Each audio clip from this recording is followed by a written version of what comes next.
I will fight with these slides. Professor, thank you for speaking out my name, because not many people do it. Congratulations. As he has said, do you hear me? Okay. I'm from Air France KLM family. My side is KLM in the Air France group, but I will take you through the KLM journey. Air France KLM, we have a joint program, a big data program. And this program started in 2013. I was the lucky one to be part of the pioneers. I was leading the whole transformation. I'm here not because we are the champions and everything. We believe in what we do. And I believe that what we are doing is good. So that's why I want to share with you at least this journey we've gone through, and then see what you can take out. Big data within Air France KLM, or in this case KLM, we have different divisions. Cargo has its own program, commercial, engineering maintenance, but for me, I only focus on commercial. The presentation is divided in three blocks. The first one is the context. The second one is where we started from. And then the third one is the exploration we did, what can be done as far as big data is. So look at the organization, the landscape, and all those things. And then the last one is implementation, where we stand now. And I will take you to the next, where are we going as Air France KLM in this subject. Before I go into the details, is there any general question? No? Okay. These are a few facts about Air France KLM as a group. And most important thing for me is where we started. KLM 1919, that's when we started. It's the oldest airline, it's still existing. Air France is 1933.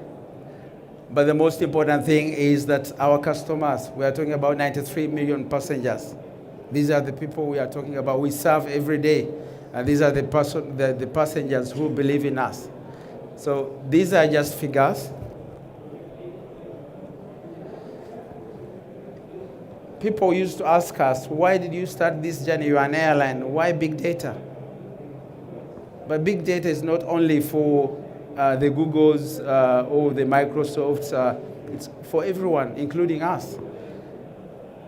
You have three dimensions. One dynamic is the customer.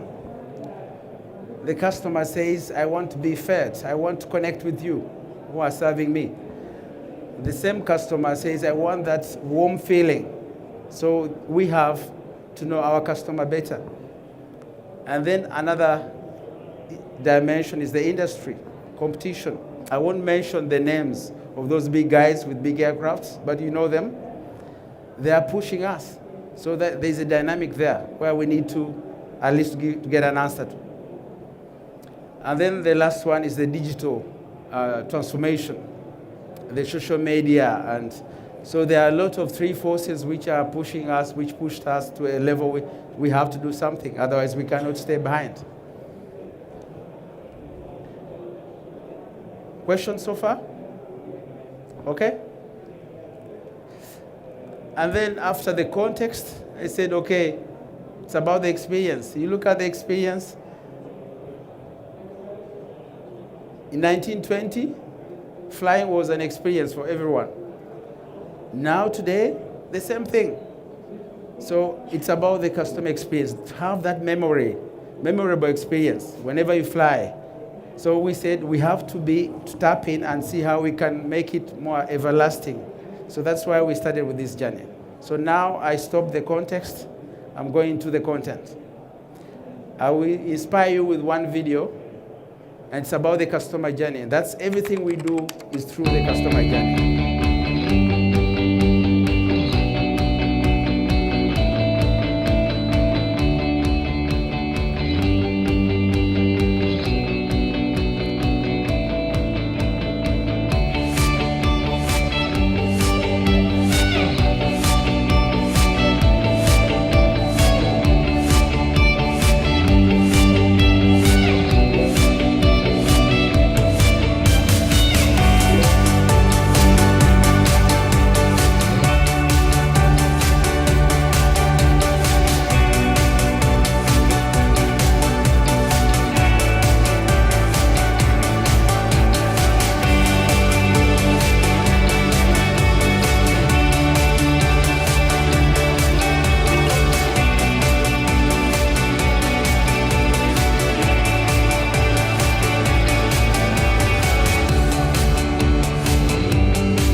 Thank you. So it's about the journey, and the journey has different steps. You make a booking, you check in, you go on board, you fly, you come back. If you are happy, you give us a compliment, or you are not happy, you send us a complaint.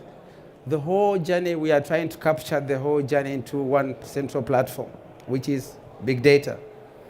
And then the next step is, what can we do with it? So how did we start? We started in 2014 with experimentation. So we said, let's understand what big data was. It was a hype, everybody was talking about it. The Lufthansas were investing in it. Google was talking about big data. We said, let's investigate on it. So I was appointed to lead the team. We worked with a company called Go Data Driven. They are here. They didn't pay me for the fee, but I will mention their name. So we started in very small POCs. And one of the POC was this one, how to cluster. How can you cluster different segments of customers? The idea here was to understand, do we have the knowledge, data science knowledge in-house? Do we have the data? Do we have the political support within the organization? Do we have the infrastructure to do these things? So we tested. After 4 weeks, we concluded, yes, we can do it. So for those who are familiar with these kind of things, it's just an algorithm. I'm not an expert on this. I'm a business guy. But for those who understand, you know what I mean. It took us about 4 weeks to capture about 800 gigabytes data on one place and process it. And everything was very fast, so we said we can do it. The next one was predictive modeling, to predict whether a passenger or a customer who comes on the web, is he a business class, is she a leisure customer? So we predicted up to 90%, we could say this person is a real business passenger or a leisure passenger, because we looked at different attributes, the historical buying behavior, the moment of booking, the prices, the booking class, the channel of booking, the length of stay, all those attributes. So we use these POCs to create the buzz within the organization in 2014. So for us, what we concluded, we said, start small. We started with the small thing. We are not going to make it big. And it worked. So we said, we need expertise. We had econometrists within the organization, but we needed some external data science knowledge in-house. So we have an organization, a team called Operational Research. My colleague presented here in the morning. We said, bring in data scientists in so that we can start something big. And then we used the POCs to create the buzz within the organization. So we did some roadshows, the senior management, but also businesses looking for sponsors. And then the last one, we said, how does it connect to the vision of the company? So these 4 elements, they gave us at least a starting point for the next phase of exploration. So this is how we started. The second step was exploration. So here you talk about the sponsorship. You are looking for the financial muscles, the budget, the funders. You are looking for the data, how the organization is, the landscape. So we came up with few building blocks. And these few building blocks, they worked for us. Maybe for you as a company, you need other building blocks. But for us, the starting point was the vision. What's the vision of the company as far as data is concerned?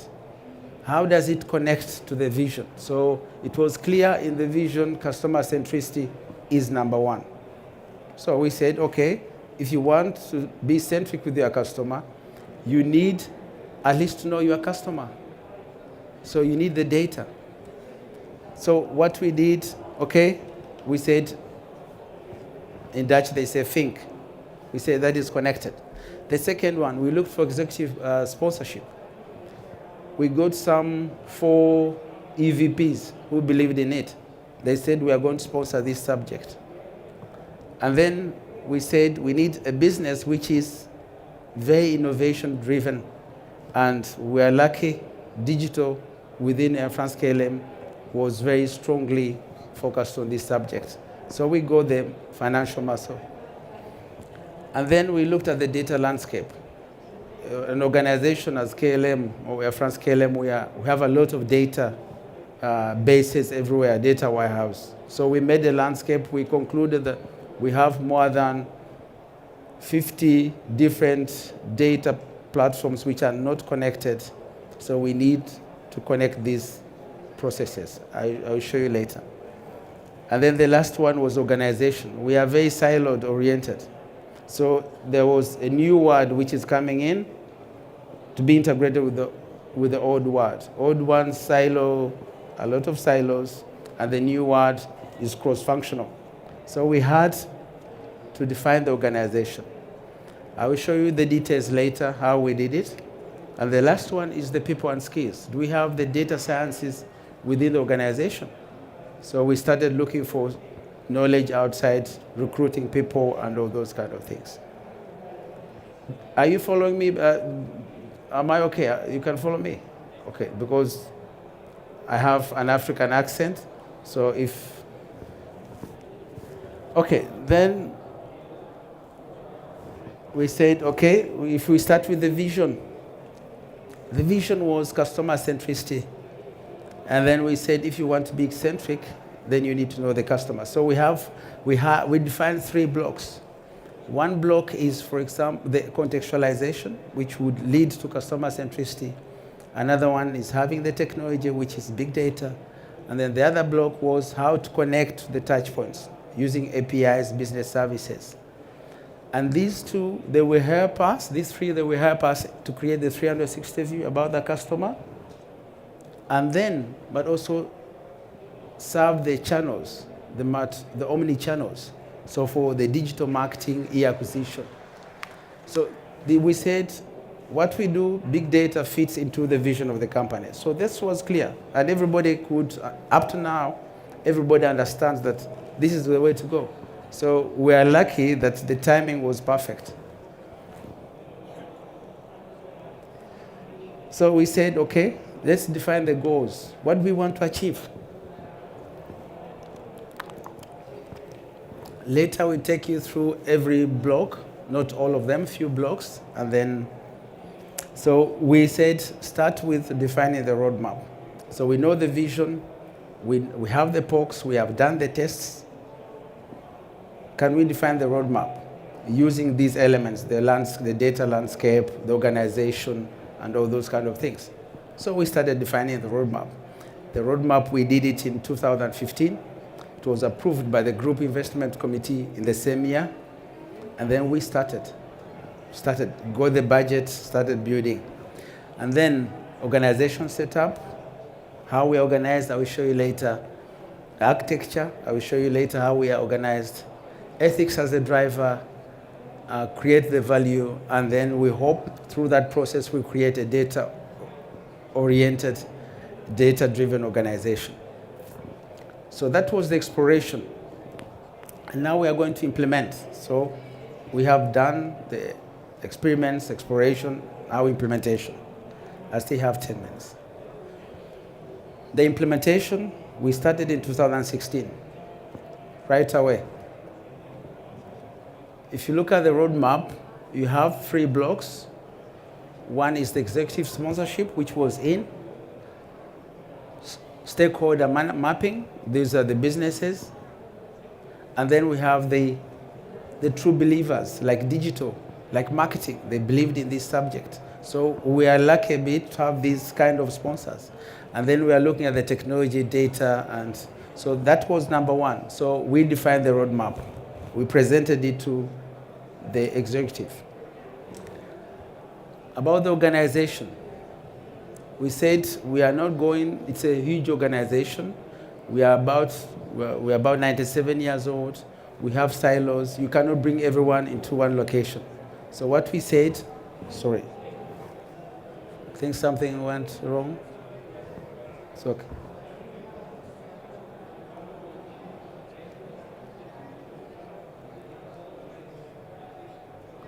Next one. Next one. Yeah, thank you. So we said, let's leave all these people in where they are. And then we create a sort of an umbrella for all the teams related to data. So we have, for example, we have the big data operational. That's a team on its own. We have BI, a team on its own. We have business services. And then we have data science. And then we have the other teams which are involved in innovation, architecture, and governance. But we built an umbrella which is called customer data management, where all these teams, they fit. So we said, stay where you are, but you will be under the same umbrella. And it worked, and it's working. Because it's working, all these teams, they have accepted to be now integrated into one single organization, which is new. So it worked in this sense. So that's the organization.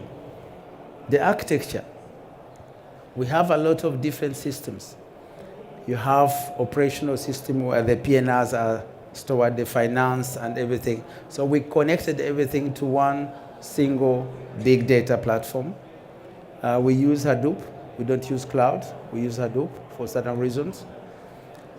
And then that big data is connected to BI and discovery. BI, you know what BI is, and then discovery is where the data scientists, they play around their models, and the moment they define the models, they push them to the operational system, and then the models are put in production, and then through the business services and API, they are sent to the touch point. As we speak now, 80% of our touch points, they're being served with the same information from the same source. And it's in real time, about something milliseconds. So the moment you call the call center, they put in your code as a customer, they can retrieve all the information about you. And then they serve you, they personalize the service. So we started with the call center. Digital channels are being fed with the same data. We are moving, the airport is being, the airport staff, the iPads, they use the same information. So by the end of this year, the whole customer journey should be fed with the same information. That's the ambition. And then the second ambition will be creating value, doing smart things. So this is the architecture, so it's in place, it's operational, and we are working with it. Then the last slide is about where we are starting now. We are starting to define models, recommendation models. And these models are used, for example, for destination, to inspire the customers about the new destination. But we also use these models to personalize the service information. If you are contextualized, then they can personalize the service. And these models are also being used in campaigns, on the website. So this is something we are working on now. We started it, I think, 3 months ago to industrialize it. And by the end of this year, it should be part of the way we do business. And where are we going? I think we are still more setting up the creation of value. We are going to invest a lot in the predictive analytics to define more models. We are also going to invest in the chat box, because if you look at the social media, there we can do a lot with the chat.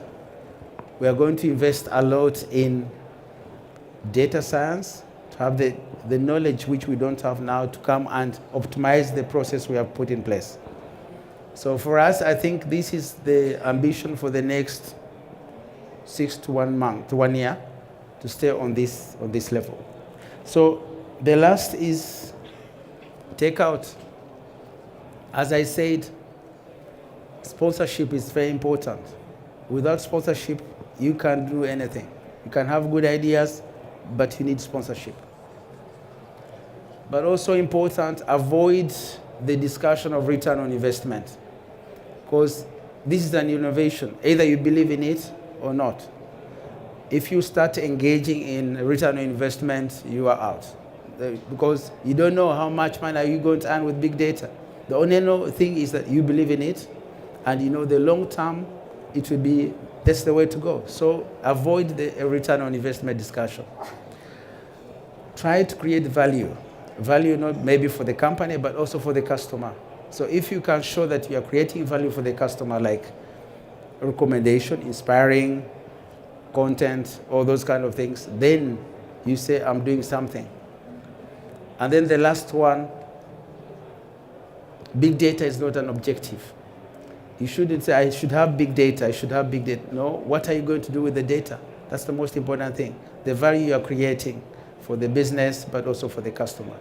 So this is the journey we started, we are still moving on with. I hope I have shared with you some insight, and this is what I have for you today. Thank you. Thank you very much. Thank you, Cosmando. Thank you. I have a lot of questions. Yeah. But I'm coming on the second place. Is there someone in the room with questions first? Could you tell your name, please? Hey, it's Vincent here from Experian. You've talked about using KLM's data, but I assume that it's also quite interesting to use data from the other sources. Are you, in the first place, using data from other sources? And secondly, how do you integrate them? Sorry. Good question, I think. Our ambition is to start with Air France KLM ecosystem, because we have a lot of data. As I said, we have about 50 systems. So we think by next year we should be able to have all the systems connected. And then the next step will be going to the third party. Third party could be Experian, could be Google, those kind of things. For now, not yet. But I think as of next year, we'll start thinking about the third party data. Yeah. Okay. I have myself a question about one of your slides. You say ethics as a driver. Yeah. I can imagine ethics as a condition, but not as a driver. Yeah. How do you stand against it? Because I can imagine that at the end, the company's survival is maybe more a driver. Yeah. It's a good question. GDPR, I think you have heard about GDPR, something coming big. But for us, we said we shouldn't wait for the GDPR to push us to work on the privacy, the quality of the data. So it's part of our business. So what we did, we have a dedicated team, IT team, privacy officers. They are all working on the privacy aspect of data. So for us, we see it as part of our where we do business. You are right, driver is not a driver, is a condition, is a must-have. And that is something we are working on. Yeah. Okay. Yeah. Because you say don't talk about profit and so on, but ROE, return on investment, is difficult to count. But I can imagine that at the end, it's more easy to decide, for example, prices through using your system. Is this also a marketing tool? Yeah. We have different systems within our organization. We have revenue management, which has its machine, which is predicting the demand and the prices and everything. This is more on the CRM side. So, but these two systems, they will communicate. So for us, we say, let's first focus on the servicing and the marketing side. Revenue management does its work, but the input from both systems will be exchanged.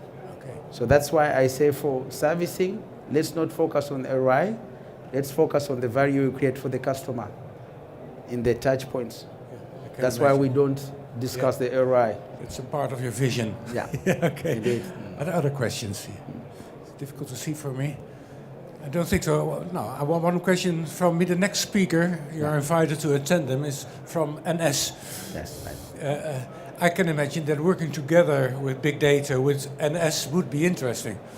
Yes. Yeah, we are talking a lot, and even my former sponsor went to NS. Okay. So we are connected. No, we talk, we know each other. I think if you look at third party, as you have mentioned, third party data, we can do a lot of cross-selling because we are all in the transportation. We have a multimodal transportation. Someone comes with a train and then a plane. Yeah. So we can cross-sell. Yeah, but you don't exchange data But now. no. But is that in the future possible that you exchange It's data? possible. It's possible. Yeah. If there is a commercial benefit for both sides, I think we can sit down and say, let's do something together. Okay. But now, we still focus on Air France KLM.